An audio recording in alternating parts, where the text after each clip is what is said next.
A strong finish to a busy day on day one of joint practices between the Bengals and the defending Super Bowl champion Los Angeles Rams. Mike Petraglia outside Paycor Stadium and right across the street from the Kettering Health practice fields, where the Rams and Bengals worked out for about an hour and 45 minutes.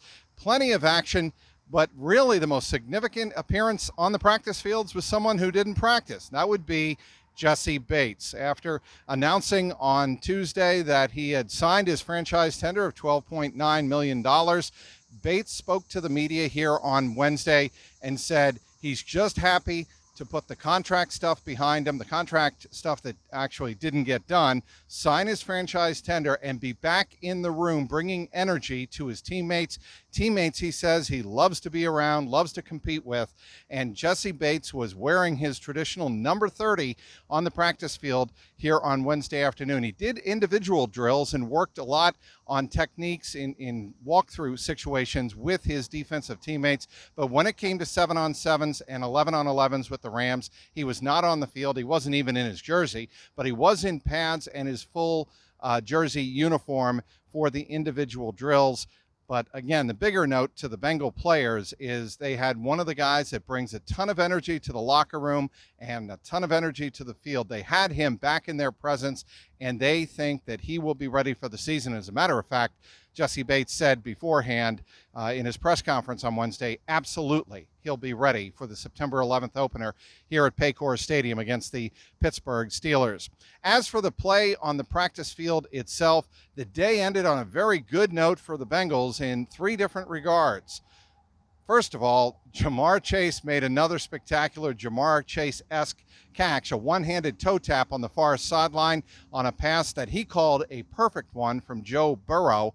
As a matter of fact, after practice, I asked Ja'Marr Chase about that throw and about playing with Joe Burrow, and he said that's what happens when you play with a guy that has the MJ effect, Michael Jordan effect, making everyone around him better. And that led to a field goal. Then later in a 2-minute drill, Joe Burrow led the team down to about the 35-yard line, 38-yard line, and it was Evan McPherson drilling a 55-yarder on the final play of practice for his final field goal of the day.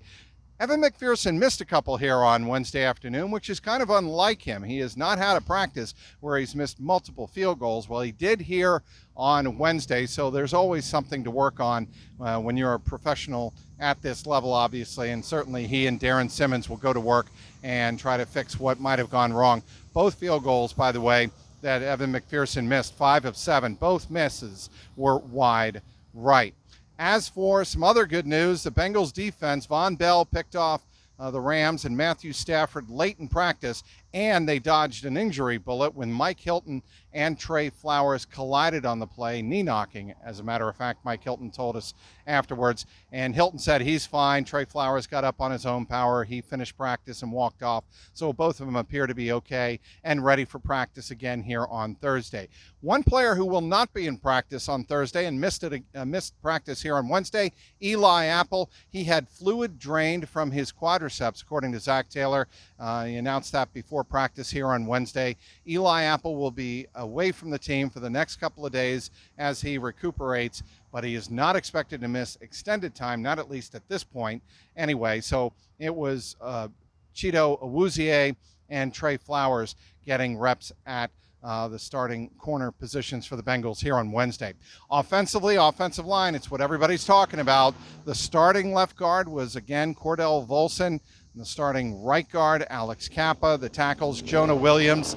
And also Lael Collins. He swapped out time a little bit here with Deontay Smith on Wednesday afternoon. And then there was the center, Ted Karras. So the Bengals and Rams will be back at it here on Thursday afternoon. Be sure to follow all of my coverage on Twitter at Trags, Trags, at clnsmedia.com. And, of course, subscribe at the link below on my YouTube channel, The Jungle Roar Podcast. Outside Paycor Stadium, Mike Petraglia, CLNS Media.